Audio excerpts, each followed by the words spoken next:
Hello there folks, welcome back to the Chap's Guide. My name is Ash and of course it is my privilege to be your host on this journey through men's style, self-development and personal grooming.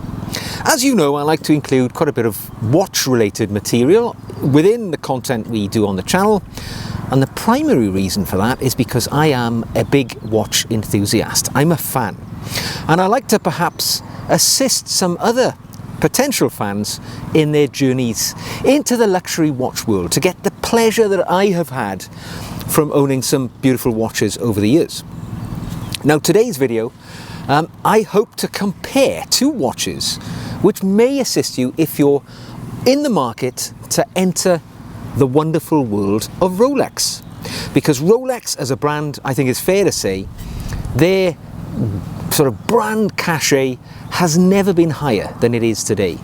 They occupy sort of superstar status in the horological world, which is a strange thing really, because Rolex watches themselves, they're not special. You know, they're not Patek Philippe or Vacheron Constantin or anything like that. They're not the highest level of watchmaking.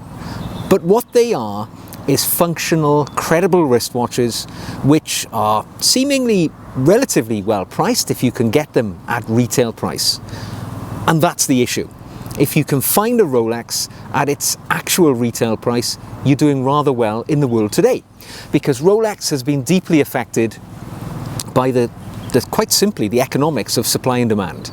More people want to buy these watches than there are watches available, and as a consequence this has caused this sort of incremental constant rise in the price, to the stage that if you are thinking about entering the Rolex ownership world at the moment and you've got your heart set on one of their big three watches, you know, and by that I mean the Daytona, the Submariner or the GMT Master range, I think you're going to be a little bit disappointed because you're not going to be able to buy one readily. You know, the three big iconic Rolex watches, which let's be honest, everybody wants to own, they are so sought after, the demand is so high, and the output by Rolex is, you know, pretty steady, which means that you can't find them. And you know, if you go into a Rolex authorized dealer today and ask to buy, shall we say, a Submariner, you'll probably be quoted a wait of a few years, a minimum of a few years. If you want to ask for a Rolex GMT Master 2, it's going to be 2 to 5 years. If you're looking for a Daytona in a stainless steel model, you know, they won't take your name because there are so many people after that watch that it is unachievable by the ordinary person, unless you're a preferential customer of that jewellery store, you know, and you'll have spent tens if not hundreds of thousands of pounds there and built up such a level of credibility that they will allow you to purchase these watches at the retail price. So for the rest of us, and myself included, we will enter the Rolex world probably at one of their more achievable wristwatches. And I've got two on the table today which are often the entry point for many people. The Rolex Datejust and the Rolex Explorer, often called the Explorer 1 to differentiate it from the Explorer 2, but I'll just refer to it as the Explorer today. And these are often the watches where people enter the Rolex market because they tend to be more available. The Datejust particularly, it's a prolific watch. You'll find them in some, if not all, authorized dealers' windows. Maybe not the stainless steel models, but the two-tone, the steel and gold models, this will be available generally. The model I have today is a 36mm, and I'll go into the details of these watches shortly.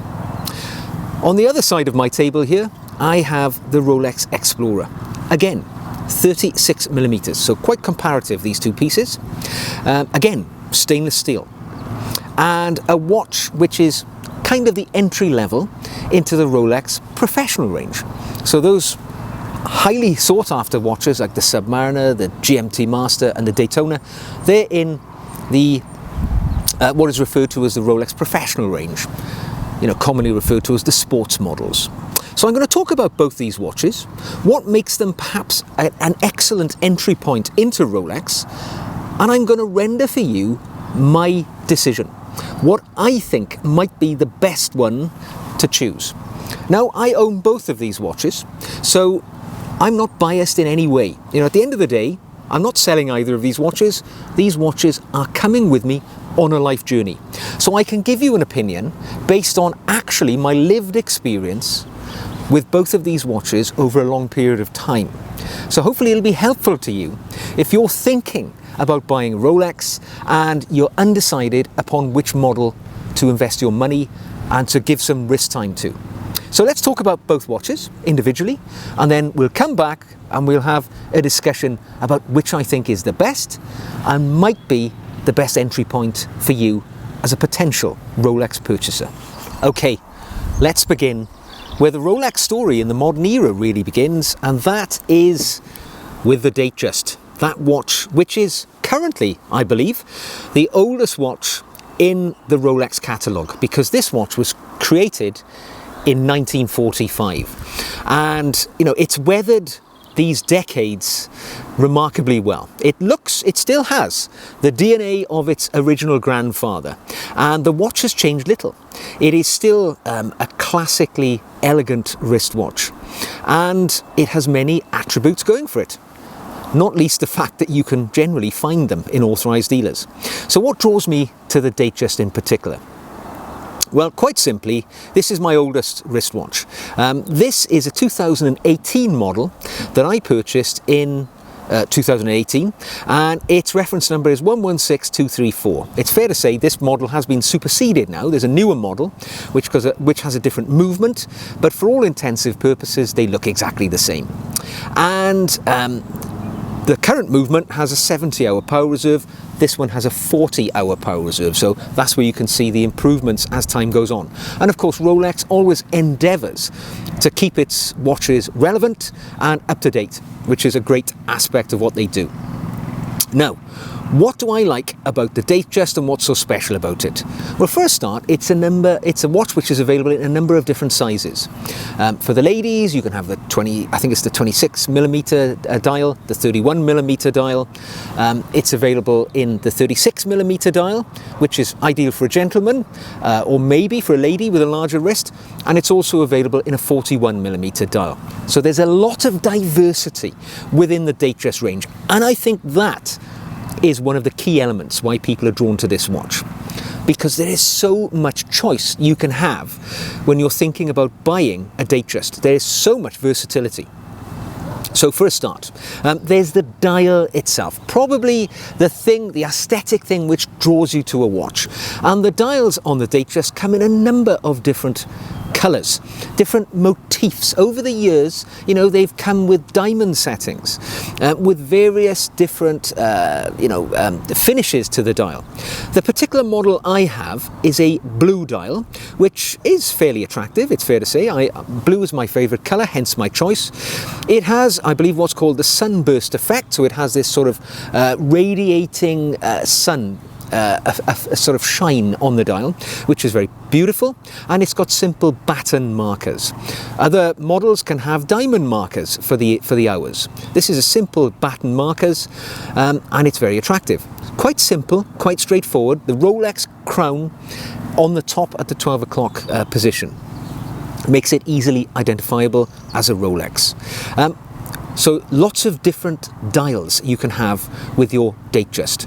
In addition to that, as we step further away and look at the watch from afar, there are different finishes to the appearance. So the particular watch I have has a fluted bezel, the faceted raised area around the dial. Now that fluted bezel is made of white gold, and it catches the light and is a very iconic function of this Rolex watch. Simply makes it a beautiful piece. As we look further away, we can determine, and sorry, I should say that it is also available with a diamond set bezel and in quite simply a smooth bezel. So again, there are three different choices you have, at least when it comes to the type of bezel, which manifestly affects the look of your watch. Looking at the bracelets also, you have three choices. You can either have the Jubilee bracelet, which I have on my watch, which was the choice which came with the watch originally. The bracelet was made for the Datejust way back in 1945, and it is the iconic bracelet for me when you look at a Datejust. Very well articulated, 5 separate pieces to each link, and you know, it's very comfortable on the wrist as a consequence of that. You can also have it on the classic oyster bracelet, which gives it a more functional look, I think, a bit more utilitarian, a bit more sporty. And on some of the ladies' pieces, the smaller size watches, you can actually have it in precious metal with a presidential bracelet. Not available on any of the current men's sizes, I should say, 36 and above, but you know, the choice is there. So there's a lot going on with the Datejust, and if you want a watch which you can customize to your own personal taste, I don't think there's any watch within the Rolex range which offers you more choice than the Datejust. The Datejust was my entry into the Rolex world, purchased in 2018, as I said. And why did I pick it? Well, I was walking past an authorized dealer's window, and I was of a mind, I wanted to buy a luxury watch. I had a mind that I was interested in a Rolex, and I wanted one with a blue dial. I looked in the window, there it was, staring back at me. Stainless steel, Jubilee bracelet, fluted bezel with a blue dial. It was ticked all the boxes that I personally had set for the Rolex that I desired. And it is also iconic, okay? So for your first Rolex, if you want a watch which is, you know, it screams Rolex, the Datejust does that for you. The Jubilee bracelet, it's emblematic of Rolex. The fluted bezel, it just screams Rolex. And when we look at the dial itself, the date window has the Cyclops magnifier over it, which magnifies the date, makes it easier to see. My own particular watch has what they call the roulette date wheel, which means that on alternating days, the date is different colors. So on even days, the date is indicated in a black number, and on odd days it is in a red number. So it brings a lovely hint of colour to each day, particularly on the red days. I rather love the red days. It goes beautifully with the blue dial. So for me, when I saw that iconic sort of Rolex with all of those elements, it was the watch that I had to have, and I purchased it there and then from that authorised dealer out of the window. I think you'd probably struggle to find a stainless steel Rolex with a blue dial right now because they're very popular, but back then, you know, I could walk in and just buy it. So for me, it was my first Rolex, and those are the reasons why I picked it. And there's one final thing which is worth mentioning about the Datejust, because a lot of people seem to put it in a category today where they think of it as a bit of a dress watch. And it's true, it is probably one of the more dressy watches available in the Rolex range today, because, you know, we haven't even talked about the fact that whilst I have a stainless steel model, they also come in two-tone gold models as well. So you can have gold on the bracelet, which breaks up the look of the watch. It can come in yellow gold, it can come in Everose gold.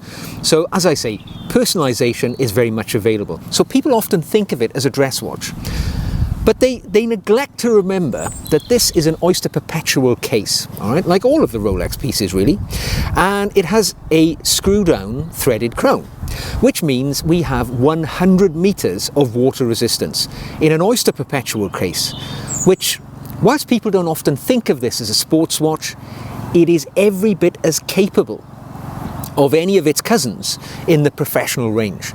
And remember, when Rolex introduced this watch, there was no such thing as a professional range watch or a sports watch. This was a do-it-all watch. It was designed to be tough, capable, and able to be worn under any circumstances. And I absolutely swear to that. You know, I've worn this watch in the swimming pool on holiday. I've worn it in a myriad of situations, and it is just as tough as any of my professional range Rolex pieces.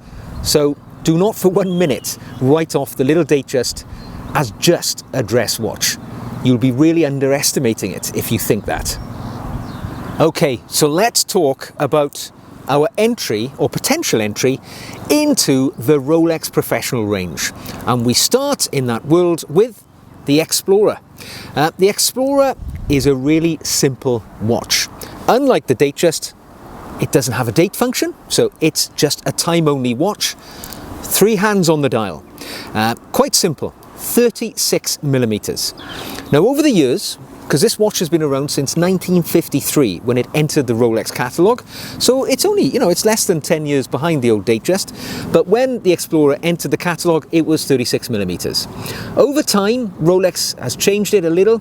It still looks much like the original, but it did swell up and become a 39mm dial for quite a few years. But then in 2021, Rolex decided to slim the watch back down to its original size, and it's back down to 36mm. Well, actually, they say it's 36mm, but to be honest, it's about 35mm. So it does wear a little smaller than the Datejust, even though they are both declared as a 36mm watch. Now this watch I purchased in 2021 and it is the 124270 reference number, so it was the watch which was released in 2021. And yeah, I've owned this ever since then. I wear it consistently and I wear it for its purity. What I really like about the Explorer is its simplicity and the fact it's quite an under the radar watch. It's really quite bland in many regards. There's little you can do to personalise this watch. It comes with a black dial with its quite identifiable handset, and it's got the Mercedes hand indicating the hours, which is common to most of the watches in the professional range. It's got a black dial, an inky black dial. Simple buttons and Arabic numerals give you the hours, the indices. No other dial colour is available, merely black. The bezel, shiny bezel, smooth, simplistic. The bracelet, you can only get it on the Oyster bracelet. There's not much choice, it's what you get. Very simple. It's got the professional clasp, so it's got the little fold over keeper, which makes it that little bit more robust and safer perhaps on the wrist. The only personalization you can currently get on the Explorer is the fact that it is also available in a two-tone model, which was a new addition in 2021. So in addition to having full stainless steel like I have here, you can also have this watch with gold accents on the bezel and also on the bracelet too. So that's the only little bit of personalization that you can have. Some say it's deviating away from the utilitarian elements of this watch, because at heart, the Explorer is a field watch. That is what Rolex designed it to be. It markets it as its field watch, its outdoor watch, its tough and rugged watch. They lean heavily into the story that this watch came about as a consequences of lessons learned in the watchmaking world from the conquest of Everest way back in 1953. So, they really, and the name, Explorer, it tells you perhaps all you need to know about this lovely little watch. Now, one of the things about the Explorer that's well worth knowing is it wears quite small on the wrist. Now, I'm just a medium-sized guy, right? I've got a 6.5-inch wrist, and I find that the Datejust sits lovely, is a really nice fit on my wrist. The Explorer, despite it being indicated as the same size, 36mm, it definitely sits a little smaller on the wrist, a little more petite. I would go as far as to say it is a watch which could easily be worn by a man or a woman. It's within that unisex range. When I say that, obviously a woman can wear any watch. They can wear a 44mm watch if they wish. But with women having generally smaller frames than a gentleman, the 36 declared millimeter size of the Explorer may be more fitting to the feminine wrist. Just an observation. Equally as rugged, it's got the Oyster perpetual case, threaded screw-down crown giving you 100 meters of water resistance, and you can wear it in exactly the same circumstances as I described with the Datejust. But there's one little ace up the sleeve with the old Explorer, and it has the ability to go relatively unnoticed because it doesn't look spectacular. It looks rather ordinary, rather simplistic. It looks like 100 other wristwatches from brands like Seiko or Orient or Tissot or any number of other brands which cost phenomenally less money. You have to remember, this is a watch which costs over 5,000 British pounds. it's a lot of money for just a simple three-handed time-only watch made of stainless steel. So some people like that understated nature, the fact that you can throw it on your wrist and nobody's going to look at you funny and think, oh, look out, here's some chap flexing his Rolex. They won't even know that you're wearing a Rolex if you wear the Explorer. Such is its ability to go unnoticed. Okay, so now we know a little bit more about both these watches. Let's think about them both as a choice, as an option. So let's imagine we're looking at them in an authorized dealer's window. They're both available. It's a great day because that's not going to happen very often. But which one should you choose? And I think it's important to say that generally speaking, the Datejust I've got on the table here will cost you about £1,000 more than the Explorer. So they are a different option. However, the price is relative because whilst the Datejust costs more to buy originally, the Explorer, being from the professional range and perhaps more sought after, immediately will be more valuable to you. Because the Explorer today, I understand, probably retails for about £1,000 to £2,000 more on the grey market than the comparative Datejust. So even though the Datejust costs more to buy, if you can get your hands on an Explorer, it's going to be more valuable immediately. You could sell it for £2,000 or so more than you've bought it for. So it's a relative thing, the purchase price. That's accepted, first of all. So how do they weigh up? What's the wearing experience like? Well, let me tell you. Let me throw my Datejust on. Now, the beauty of the Datejust for me is it's a lovely, stylish watch. I really rather like this particular one, which has the Jubilee bracelet. The Jubilee, I think, lends the watch a little more of a formal and sophisticated look because there's lots more going on. The center links of the Jubilee are polished, so you get a little glint in the light if it catches it right, but also it's more comfortable. The particular watch I have has a concealed crown clasp, so you can't even see that there's no clasp visible on the watch. I don't believe this is currently available on the current batch, the current iteration of this watch, but it's one of the reasons why I bought this watch. I love that continuous bracelet look. But on the wrist, it feels wonderful. It feels robust. It feels heavy. It's not too small. 36mm to many people will be anathema to their wristwatch purchasing experience. Many men will say nothing under 40. Don't forget, gents, 36 is the classic men's wristwatch size. We've all been trending towards bigger watches over these last few years, but the truth is, the 36 is elegant. It slips under the cuff. Look, it's naturally slipping under the cuff of my shirt right now. It's the perfect size for an unobtrusive, beautiful, classically beautiful, everyday wearer. And it feels wonderful.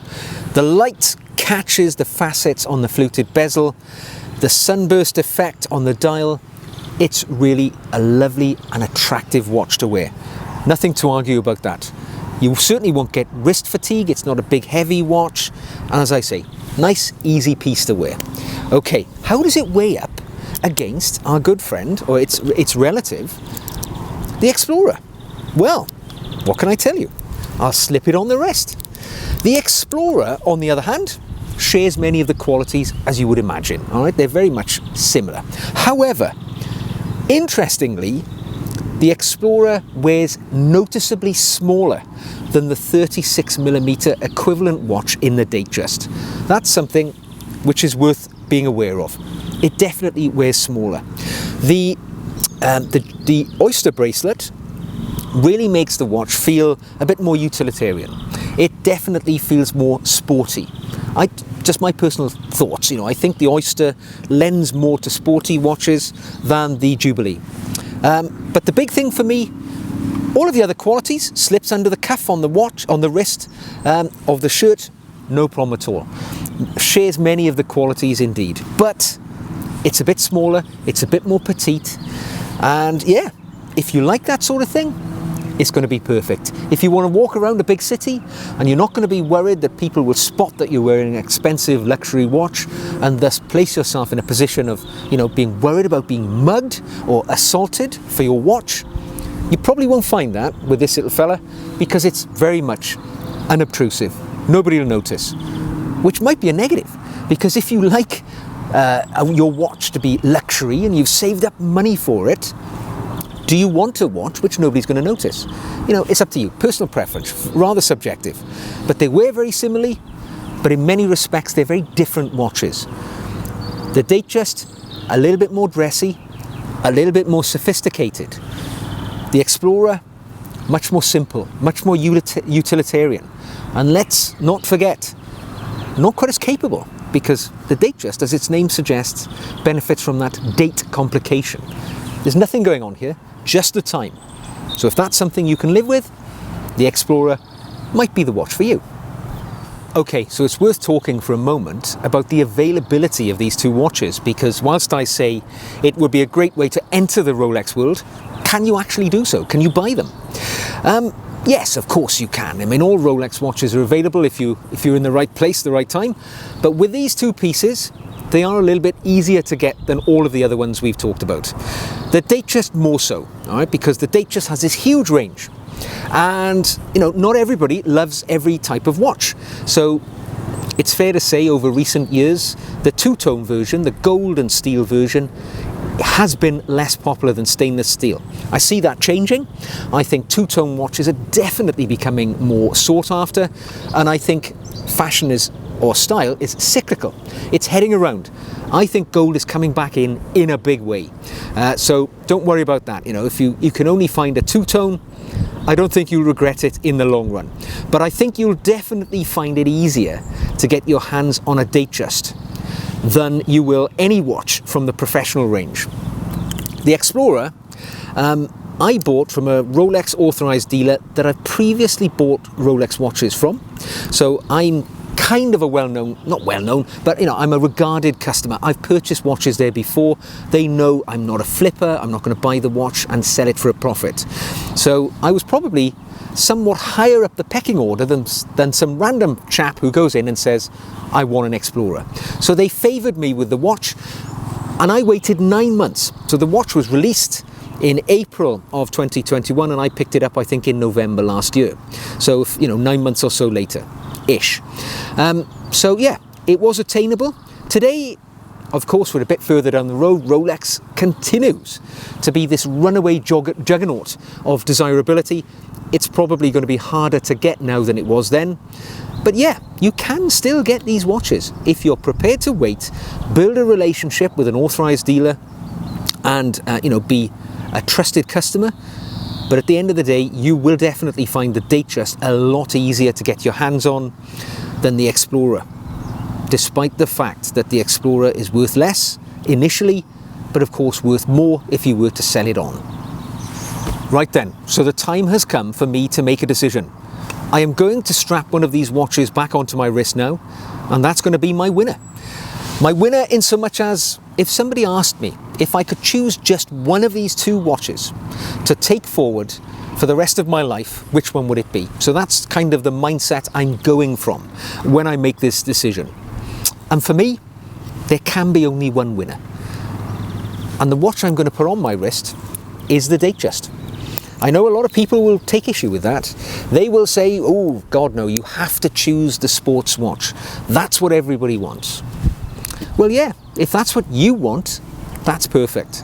But for me, there is so much more to the Datejust that I love. I love the elements of the watch which bring it to life. The option of having different colored dials. The option of having different bracelets. The option of having different bezels. And for me, it's iconic. This particular watch, with the Jubilee bracelet, the fluted bezel, the Cyclops, it is the iconic iteration of a Rolex watch. This is my reason for loving Rolex watches. It is what Rolex is all about. Heritage, which has evolved over 70 plus years. Beautiful, elegant. It can be worn with a suit. It can be worn on the beach. And don't forget, whilst the professional range watches are touted as being these marvelous sports watches, they are no more or less capable, in most cases, than the Datejusts. 100 meters of water resistance, screw-down crown, with the Oyster Perpetual case. There's no difference here. They're both just as tough and as rugged.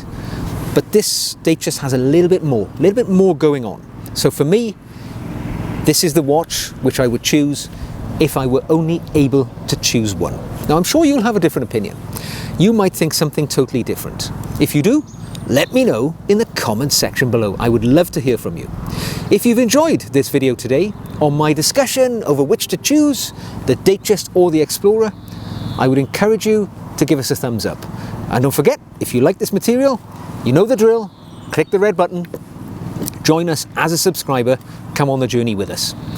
And don't forget, if you want to practically support the channel, you can buy me a coffee. You'll find a link to our Buy Me a Coffee page in the show notes below.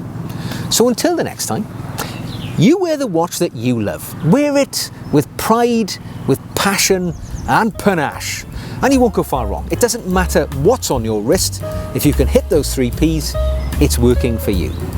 So until the next time, take care of yourselves, and I will see you again very soon.